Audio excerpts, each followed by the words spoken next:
This is an established relationship plus hurt comfort fic. This fic is kinda long because it's actually related to the Miya Twins fic, but this focuses on when Sakusa and Atsumu first started dating and their dating life. I don't own anything but the plot.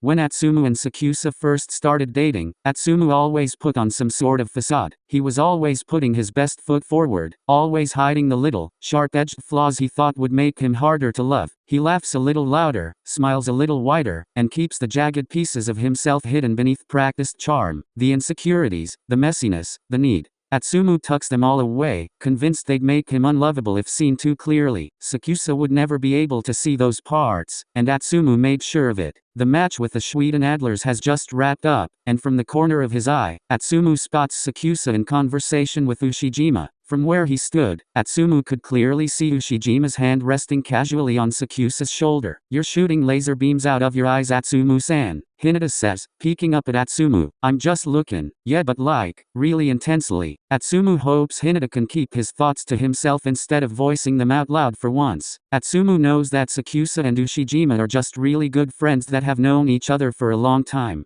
Plus, Ushijima has Tendao, but does Ushijima really have to put his hand on Sakusa's shoulder like that? If it bothers you so much, you can just tell Omi-san you're not cool with it. No, Atsumu couldn't. If he does that, then Sakusa might think he's being too dramatic, too jealous, too needy. Atsumu is neither of those things. He can't be. He's just being emotional. So Atsumu will swallow his feelings down, even though he can taste the bitterness of it. When Sakusa walks back over to Atsumu, he shoots Atsumu a worrying look. "Are you okay, Atsumu?" Atsumu lies, forcing a smile. "Why wouldn't I be? I'm okay, Omi." He's not okay.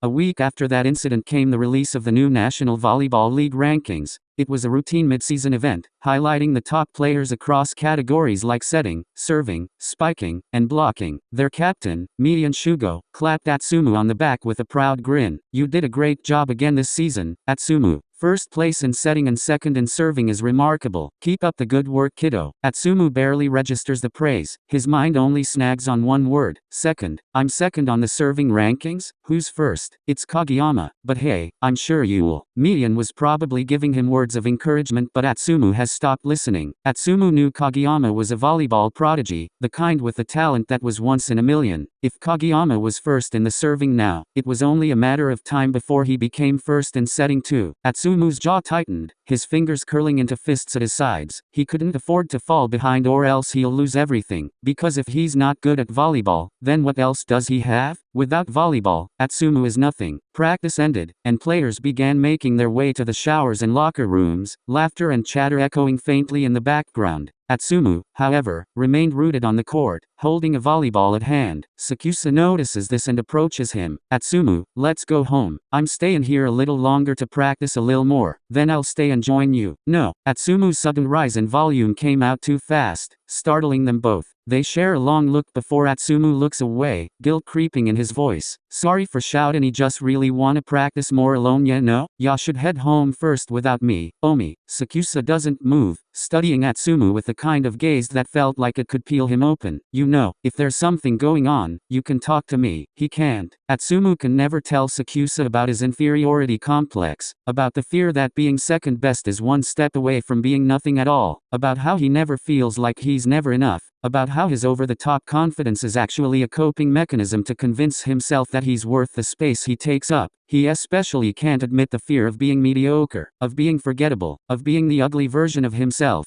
Atsumu convinces himself that Sakusa just needs to see the best parts, the witty, charismatic, and bright setter that shines under the spotlight. If he can maintain the image Sakusa first fell for, then Sakusa will keep loving him, because if he showed Sakusa the parts of him that cracked under the pressure, would Sakusa still look at him the same way? So Atsumu swallows it down again, forces a smile that doesn't quite reach his eyes. "Nothing's wrong, really. Just wanna keep working on my serves a bit more." Sakusa doesn't believe it. Atsumu knows he doesn't, but he's grateful when Sakusa doesn't press further. "All right, don't stay too late." Sakusa turns, hesitating for just a second, before walking off toward the locker room. Once he's gone, Atsumu lets the smile fall. He stands alone on the court, the silence loud in his ears. He serves again, and again, and again. For the next 7 days, Atsumu follows the same routine. Early morning runs before the sun is up, late night practices long after everyone else has left, Meals skipped, sleep sacrificed, his body pushed past its limits. Sakusa notices. Every time he sees Atsumu, he tells him to rest, to eat, to slow down, and every time, Atsumu brushes it off with a grin and a wave of his hand, because Atsumu needs to focus on being the best, before he finds the need to rest. One evening, during practice, Atsumu's steps are heavier, his movements are a bit too slow, his hands tremble slightly when he wipes sweat from his brow. Sakusa watches, expression tight with concern. Later, when Atsumu insists again that he's staying after practice to get in more sets, Sakusa steps in. You're overworking yourself, Atsumu. You need to take a break. I'm fine, Omi. Just one more hour. That's what you said earlier. I've almost got it. I promise, just another hour and I'll call it a day. Ya can go ahead without me, Omi. Atsumu's eyes are pleading. Exhausted, Sakusa wants to argue, wants to drag him off the court right now, but instead, he sighs. After an hour, I'm dragging you back home whether you like it or not. Atsumu nods and turns back to the net, already setting the ball again. Sakusa sits nearby, arms crossed, watching every move. 45 minutes later, Atsumu goes up for a serve. He lands, and then collapses. Atsumu. That was the last thing Atsumu hears before he blacks out. When Atsumu regains consciousness, he's lying on the clinic bed in the gym. Sakusa is there, sitting quietly beside him. You're awake. Sakusa hands him a glass of water, his expression filled with concern. Here, drink this. Atsumu takes the glass and offers a small, reassuring smile. Thanks, Omi. Once he finishes the water, Atsumu tries to sit up, but Sakusa gently pushes him back down. Atsumu forces a more convincing smile. I'm fine now, Omi. I gotta practice some more. Sakusa doesn't buy Atsumu's smile one bit. Atsumu, you're one of the best volleyball players I know. Everyone knows that you're talented and hardworking. You don't have to work so hard to prove yourself. Sakusa doesn't get it. Without hard work, Atsumu isn't enough. No, yeah, don't understand. Atsumu doesn't like it when people think highly of him, because he feels like it's only a matter of time before they get disappointed in him. Sakusa is no exception, so as long as Sakusa still holds this shiny, dreamy picture of him in his head, Atsumu will play the part until the dream is all over. For now, Atsumu decides not to push it, not wanting to make Sakusa worry about him or trouble him further. Instead, Atsumu leans into his usual playful charm, letting the mask slide back on. Right, of course I'm basically everyone's favorite player. Being the top setter and everything, always topping the charts as the most handsome volleyball player. I'm basically everyone's dream man, especially yours. I think I liked you better when you were unconscious. It's meant as a joke. Atsumu knows that, but for some reason, it stings more than usual tonight. Sometimes Atsumu did wonder if Sakusa would have liked him more if he were quieter, if he were less himself, less dramatic, less of a mess. Really, I know deep in your heart, ya like me regardless of what state I'm in. Atsumu says it confidently, like he's sure of it. In reality, he says it to reassure himself that Sakusa does. Sakusa only huffs at his reply and it feels like a punch to his face. Come on, I'll take you home. No, you've kept me company for this long, so I'll take ya home. I'm not the one who collapsed. Don't be stubborn, I'll walk you home. No, I'll take ya home, I insist. Seeing that Atsumu would not budge a bit, Sakusa sighs and agreed to let Atsumu walk him home. Still, he makes Atsumu promise to message him as soon as he arrives safely, and to take care of himself and get some rest. Atsumu does message Sakusa once he gets home, confirming he's safe, but rest isn't really in his vocabulary. Instead, he pushes himself outside, practicing just a little longer until his muscles ache and burn. Maybe it's no surprise that Atsumu wakes up sick the next morning. Atsumu rarely falls ill, so the sensation of weakness and heat in his body feels unsettling. The sudden ringing of his phone jolts him fully awake. Atsumu picks it up when he sees it's from Sakusa. Where are you? Atsumu, tangled in blankets and sweating, forces his voice to sound casual. Kinda overslept. Think I can still make it to practice? Practice will end before you get here. A pause. Sakusa's voice softens. Are you okay? You don't sound well. I'll head over to you after practice. No. When they got together, Atsumu resolved to never be a bother to Sakusa. Didn't ever let Sakusa try to take care of him, or make Sakusa go out of his way to do things for him. It was always the other way around. Atsumu would give and give and give, but would never ask for anything in return. I'm not sick. Atsumu lies, trying to mask the fevered weakness threatening to betray him. Ya miss me already? Don't worry, you'll see me tomorrow. If ya can't wait, then ya can Google hottest volleyball player, and you'll see me pop up in the results. Horizontal ellipsis. You'd tell me if something was wrong, right? I'd tell ya anything, Omi. Another lie. Horizontal ellipsis. Get some rest then, and don't go out practicing beyond training hours. I don't want to see you collapse again. There's nothing for ya to be worried about, Omi. Atsumu, promise me. Sakusa's voice is firm, the kind of firmness that leaves no room for argument. Atsumu knows Sakusa won't let it go until he actually promises, but, of course, Sakusa has no way of knowing if Atsumu is really keeping it. I promise. That seems to give Sakusa some reassurance. Before Atsumu ends the call himself, truthfully, part of him wants to tell Sakusa to come over, to sit with him even if he falls asleep, to nurse him until he feels better. He's aching for attention, for someone to be there, but he won't trouble Sakusa with that. He won't ask him anything. Instead, Atsumu calls Osamu instead. Samu. Osamu immediately senses Atsumu's condition as Atsumu lets out his weak, fevered voice. Give me a few minutes, I'm coming over. Sure enough,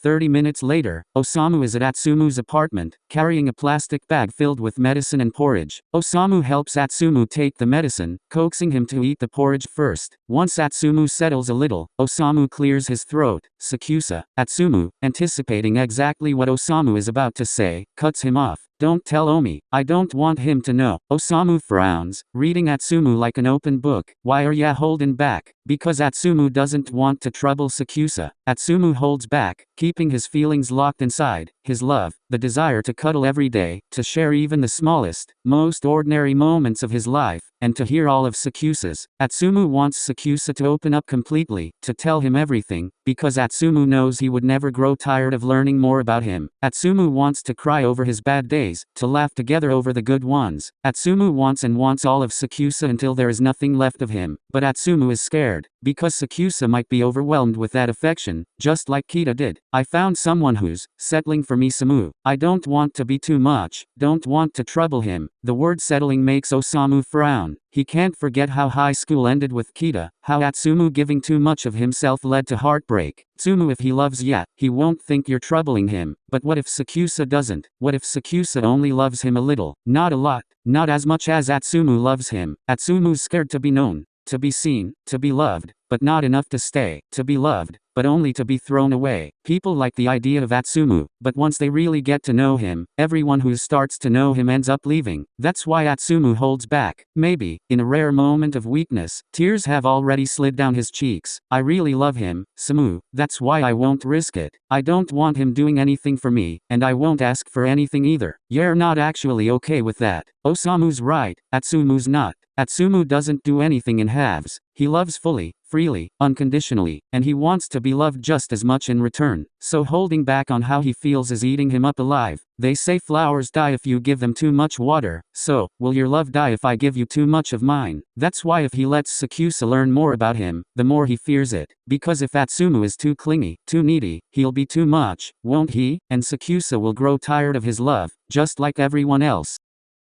By the next day, Atsumu's fever has finally broken, and he returns to practice as usual. Over the following weeks, Atsumu adjusts his routine slightly. He no longer trains in the MSBY gym. Instead, he walks Sakusa home first, then heads to a nearby rented volleyball court to practice on his own. It's an early Wednesday morning, and there's still some time before practice officially starts. Atsumu hands his phone to Hinata, who's scrolling through his photo gallery. Hinata stops at one particular picture. This is a good photo of you and Omi-san. It really shows your personalities. How about you post it? The photo captures Atsumu playfully, yet softly, smiling at Sakusa as he tugged him into a selfie. Sakusa's expression looks annoyed at first glance, but a closer look reveals the faint blush on his ears, betraying that he's more flustered and endearing than truly irritated. Atsumu thinks the picture is pretty cute too. Should I? Hinata's eyes sparkle, practically shouting yes, you should. Atsumu opens his mouth to ask Sakusa, but before he can, Sakusa, who had overheard the conversation and glimpsed the photo, cuts him off. No, sometimes Atsumu feels like Sakusa is embarrassed of him. Atsumu gets it, he's embarrassed about himself too. But is it so bad? Atsumu wants to show off a little? He loves as easy as he breathes, wants to love openly, but maybe Atsumu loves too loud. Sakusa, who's quiet and reserved, might be troubled by that. Atsumu won't trouble Sakusa any more than he already does. Atsumu should be grateful that Sakusa already tolerates him enough to stay with him. Ya heard Omi, no can do. Atsumu says it like it's nothing, but something starts to crack even more in Atsumu and he ignores it, pretending like he's fine. Because he is fine, he really is. Sakusa seemed to want to say something further, but he's interrupted when coach calls them all to start practice. Maybe with all the negative thoughts weighing on Atsumu, and the next National Volleyball League rankings coming up, Atsumu has been practicing even more intensely than usual. One late evening, Sakusa frowns as he finds Atsumu still in the MSBY gym, caught red-handed. Atsumu had come here because the other court he usually rents was closed for the day. I thought I'd find you here. Sakusa is in casual clothes, clearly having come all the way from his apartment. He probably found out because Atsumu had left his phone when he went home earlier. You promised me you wouldn't practice past training hours. You said earlier that you'd rest. I did. A lie. I rested. Then I felt like practicing a lil. I get antsy if I'm not moving. Sakusa frowns, unconvinced. Atsumu knows why. The dark circles under his eyes and the tired look on his face from the past few days don't exactly help his case. Atsumu, I swear, if you're lying to me, I promise I rested. Ya don't trust me? That seems to shut Sakusa up. I do. Just, can you rest a little more for me? I don't want to see you collapsing on me again. To ease Sakusa's concern, and to avoid troubling him further, Atsumu goes home, giving the impression that he's done for the day. But once Atsumu's safely out of Sakusa's sight, he can't resist. His stubbornness and drive push him back outside, and he practices a little longer, despite his body wanting to rest. The next announcement of the national volleyball team rankings comes sooner than expected. The MSBY team gathers around in the gym, tension hanging in the air as Miya reads out the results. In serving, Atsumu, your first place. You must have practiced a lot. Atsumu's chest swells with pride, relief flooding through him. He finally feels like his hard work has amounted to something and all those late-night practices weren't for nothing. It's only at times like this that he feels reassured that he's still relevant, that he's exceptional, that he's enough. But there's something else he's waiting for. What about Sekton? Miya hesitates for a brief moment, and that pause alone makes Atsumu's stomach drop. You're second. The words land heavier than they should. Atsumu's practiced smile falters, so briefly it might have gone unnoticed. But Miya catches it. You're doing really well, Atsumu. Staying in the top 3 consistently is no easy feat, and you're first in serving now. Atsumu doesn't know how he manages to laugh when on the inside he feels something crack. Maybe Atsumu should dwell on the fact that he's now first in serving, but the second in setting clings to him, rubs raw like a wound he can't stop picking at. He was first in setting, but now he's second. Atsumu's a setter, so naturally, being first in setting should be a given, and if he isn't the best at that, then what's left of him? Normally, he wouldn't let something like this show, but maybe this was the final crack that pushed him over the edge. That ugly, familiar sting of inferiority seeps through, burning its way through him. You're incredible, Atsumu-san. I've never been able to reach the top 3 rankings yet, so I'm amazed that you stay up there all the time. Atsumu wants to flash his usual grin, to joke, to bask in Hinata's bright-eyed admiration like he always does. For the first time in a while, Atsumu feels like the biggest disappointment alive. By the time practice resumes, Atsumu can barely get it together. The ball feels heavier, his hand slower. Atsumu tosses one up,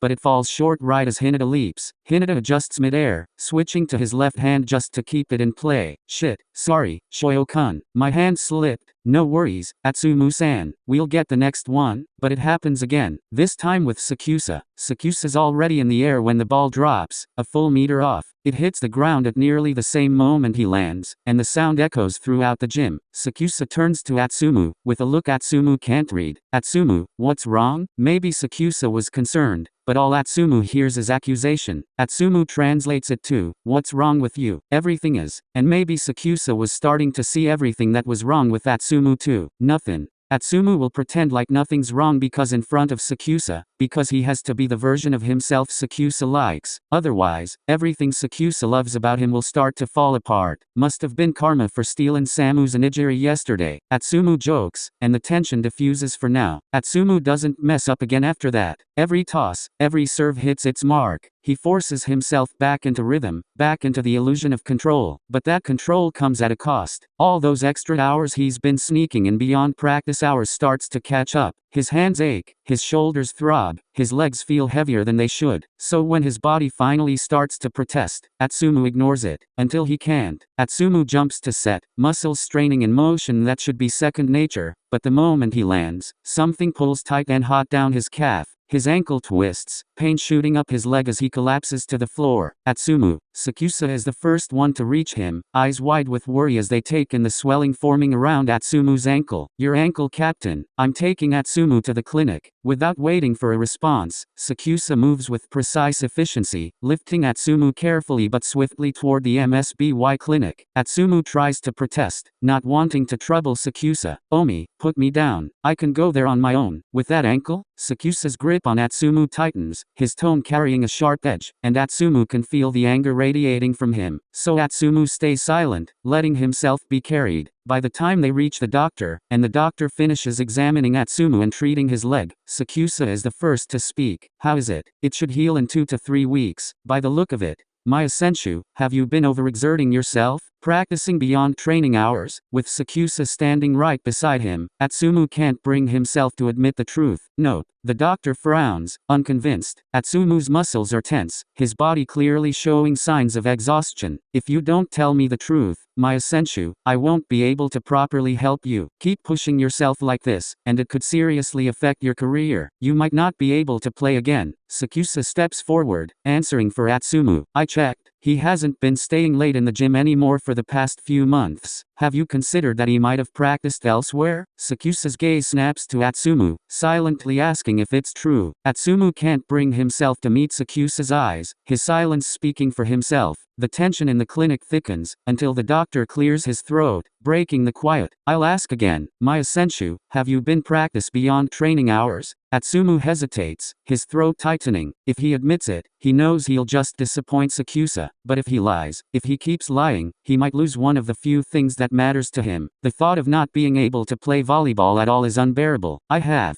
The room goes quiet once again. Atsumu keeps his gaze fixed on the floor, not daring to see Sakusa's reaction. The doctor exhales softly, as if he'd expected that answer all along. How often? Almost every day. The doctor nods, lips pressed into a thin line. Then that explains it. You've been overworking your muscles without enough recovery time. This kind of strain will only worsen the injury if you keep pushing yourself. The doctor then turns to Sakusa, his tone firm. Sakusa-senshu, have to make sure he rests or his injury won't heal. Sakusa clenches his jaw, his voice low but controlled. I got it. Atsumu shifts slightly, guilt prickling in his chest. Atsumu resolved not to trouble Sakusa, and yet all he does is trouble him. Now Sakusa was being dragged to step in, to take responsibility for what should be his own problem. I've written down everything Miya-senshu needs, along with the prescriptions. The doctor hands the papers to Sakusa, giving them a brief glance before standing. I'll leave you two alone. It seems like you guys need some time to talk. With that, the doctor exits, leaving Atsumu and Sakusa alone in the room. A heavy silence hangs between them for a moment before Sakusa finally speaks. Have you been practicing behind my back? Sakusa already knows the answer, but after Atsumu's repeated lies, he needs to hear it straight from him. Atsumu, knowing his cover is blown, can only admit it. I have. Sakusa's voice rises slightly, edged with frustration at being deceived. You promised me you'd rest. What are you practicing too hard for? You're already good enough. The words good enough cut deep, hitting Atsumu in a place he's been trying to ignore. I'm fucking second Omi. The anger and vulnerability in his voice are raw and impossible to hide. He glares down, chest rising and falling with every breath, feeling completely exposed. The cracks in Atsumu's carefully constructed exterior have widened so much that everything he's been holding back is spilling out. If I rest, I won't be good enough. I have to work hard to get to where I am. I'm not like Ya or Tobio-kun who were born naturally talented. No. Atsumu doesn't want to feel like this. Doesn't want to be this kind of person. Atsumu doesn't want Sakusa to see this side of him, the part he's worked so hard to hide. The witty, charismatic, confident side that Sakusa likes has been swallowed by his own ugly insecurities, the inferiority and self-doubt that gnaw at him from the inside. Without my volleyball skills, I'm nobody. I'm a fucking loser. Omi. The words rip out of him, raw and trembling. The confession stings, even as it leaves his lips. He wants to stop, to swallow the rest back down before he ruins himself completely in front of Sakusa. Before Sakusa finally sees him for what he really is and decides he's not worth the trouble, Atsumu doesn't want to give Sakusa a reason to leave. But it's too late. The dam has already broken, and everything he's kept buried is spilling out faster than he can contain it. My personality is shitty, loud, annoying, cocky. I talk big, acting like I'm all that. But, in reality, I'm pathetic. Atsumu's voice wavers, trembling on the edge of tears. Are ya disappointed in me? Atsumu doesn't say, but Sakusa hears it loud and clear. Are ya tired of me? Sakusa takes in everything Atsumu has just admitted, studying him for a long, heavy moment. Then, in a low, quiet voice, Sakusa says, ever since we've started dating, you've been acting different. You're exhausting me, Atsumu. Atsumu's tears started streaming down before he could stop it. He knew this day would come sooner or later, but hearing it directly from Sakusa still cuts deep. Before Atsumu responds, Sakusa suddenly pulls him close into a firm embrace, catching him off guard. No, shit, sorry, that's not what I meant. It came out wrong. Sakusa's thumb moves gently over the tears sliding down Atsumu's cheeks, his touch careful. His voice softens, carrying an unspoken warmth and care, deliberate so Atsumu can feel it and not misread his intent. What I meant was, you're exhausting me because you keep making it seem like I wouldn't want all of you. You don't have to make it easy for me to love you, Sakusa murmurs, pulling Atsumu closer as he gently presses soft, lingering kisses to the reddened corners of Atsumu's eyes. I already do. More tears spill down Atsumu's cheeks at Sakusa's words, unguarded and raw. With just a few soft words, Sakusa had lifted a weight from Atsumu's chest, soothing a piece of the insecurity that's been gnawing at him. Seeing that Atsumu's tears aren't from hurt, Sakusa keeps his hold steady, voice gentle but firm. And I'm not disappointed in you, I'm just worried about you. Atsumu, you always hide things from me, and you won't let me take care of you. I'm your boyfriend, but you won't rely on me. Is it because you don't trust me? Hearing the slight vulnerability in Sakusa's voice, Atsumu tightens his arms around him, hugging him just as firmly. No, I just don't want to trouble ya. Atsumu's tears soak through Sakusa's shirt, leaving Atsumu shaking slightly. If I start relying on ya, if I start wanting more, you'll think I'm too much. I don't think you're too much. Sakusa's voice is soft, his hand gently sliding up to cradle the back of Atsumu's head. His thumb moves in slow, soothing circles as Atsumu presses his face, crying a little more into Sakusa's chest. That's because I don't show it to ya. I'm a lot, Omi. I want a lot of things, and I'm extremely needy. Sakusa doesn't interrupt, just keeps his hand in Atsumu's hair, as he lets Atsumu speak. I'm moody and I'm such a sore loser. I hate losing so much that I wanna cry. I wanna show off that you're my boyfriend until the whole damn world gets sick of hearing about it. I wanna be doted on and pampered, especially when I'm sick, and I want ya to stay with me till I wake up. Atsumu's voice wavers as he talks, half laughing, half crying, the words tumbling out in one long confession. I wanna talk to ya every day, about everything, even stupid stuff, and I'll probably repeat stories till ya get bored of me. There's so many things I want, Omi. Atsumu pulls back just enough to look at Sakusa, eyes red and glistening. Don't I sound like a pain in the ass? Nobody likes me when I'm like this. I do. Sakusa's voice is calm, unwavering, but filled with quiet certainty. He lifts Atsumu's chin gently, forcing him to meet his gaze. Atsumu, I literally confessed to you the day you threw up on my couch, and even before we started dating, I already knew what kind of person you were. Sakusa pauses, watching Atsumu blink through the tears. I've never looked at you with rose-tinted glasses, Atsumu. You've been shit-talking my spikes since we started playing together at MSBY. You rile me up for those service competitions, yet you always get so moody and sulky whenever you lose. Sakusa presses his forehead gently against Atsumu's, recalling back to the past. Back when we were roommates, and you didn't even like me at youth camp. You stayed up all night talking because you couldn't sleep, and you made sure I didn't sleep either. That night, you told me the story of how you met Aaron so many times in slightly different ways that I could recall it from memory. I even remember how you whined endlessly when I refused to hit your sets. You were out there deliberately trying to get under my skin, and yes, it worked, but I still had a huge crush on you. Sakusa lets out a small laugh, feeling warm at the memory. Hell, I even came to MSBY for you. Atsumu, I loved you then, and I love you even more now. Atsumu blinks, stunned, his voice barely above a whisper. Y'all liked me that time when I hated ya? That's right. Sakusa hums, endeared. The reason why you couldn't change roommates back then is because I didn't want to. Atsumu remembers storming up to the youth camp coordinator, demanding a new roommate because Sakusa seemed to nitpick every little thing he did. The coordinator though had refused, leaving Atsumu frustrated and confused. Omi, yeah, were kind of a prick to me in high school though, you were too. But that's why you should know, I'm not perfect either. I have a lot of flaws too, and I even snore when I'm tired. Do you love me any less because of it? Atsumu frowns, processing the question. No. I think it's kinda cute actually. I'm the same Atsumu. Knowing more about you won't make me love you any less. Sakusa continues, gaze softening. You don't have to hold back with me. You can want things, and let me take care of you too. You'll let me, won't you? Atsumu starts crying again as all the worries and fear he's been holding in pour out at once. Atsumu should know that Sakusa isn't something delicate like a flower. Sakusa can love without limits, take in everything Atsumu gives, and still have enough to give back. Yeah, too good for me, Omi. Atsumu's eyes are swollen and red from crying, but Sakusa holds him firm, gently brushing away his tears. You're good for me, too. Atsumu realizes he doesn't have to hold back. He can want, cling, be messy, be loud, and love fully, and still be loved just as fiercely in return. Carry me back? Atsumu asks, gingerly lifting his bandaged leg. Sakusa chuckles softly, carefully scooping Atsumu up, making sure not to jostle the injured ankle. Okay, how about you stay over at my apartment tonight? I'll nurse you back to health. Okay.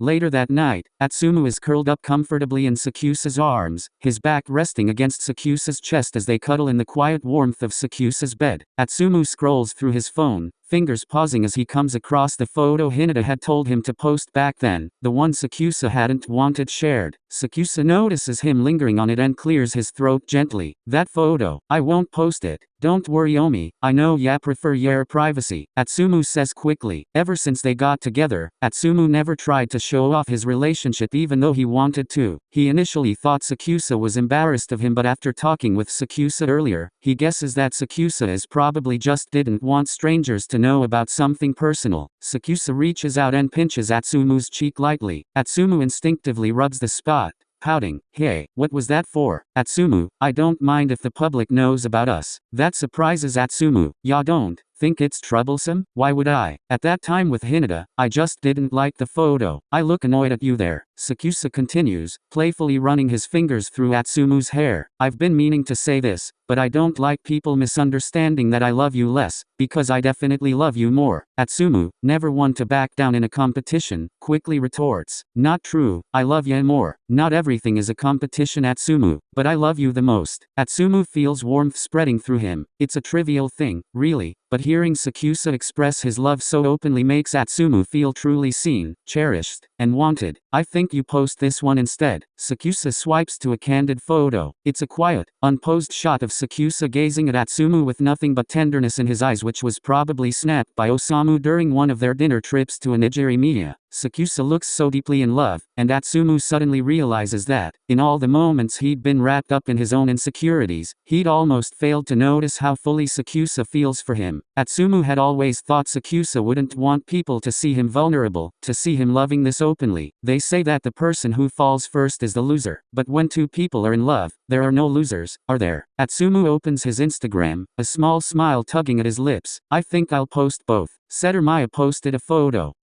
caption, I love my boyfriend so much black heart. Sakusa Kiyumi, Onigiri Miya and 5,428 others liked your photo, Sakusa Kiyumi replied, I love you more. Setter Miya replied, I love ya the most. Sakusa Kiyumi replied, stop copying me, I love you the most est. Setter Miya replied, not everything is a competition Omi, but I love ya so much that I can't live without ya. Ninja Shoyo replied, okay, we get it already. Stop rubbing it in and leave us singles alone. MSBY official replied, 2. Onigiri Miya replied, 3.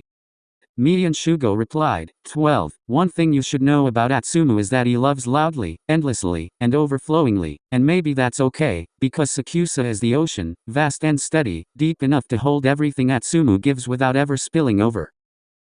The end.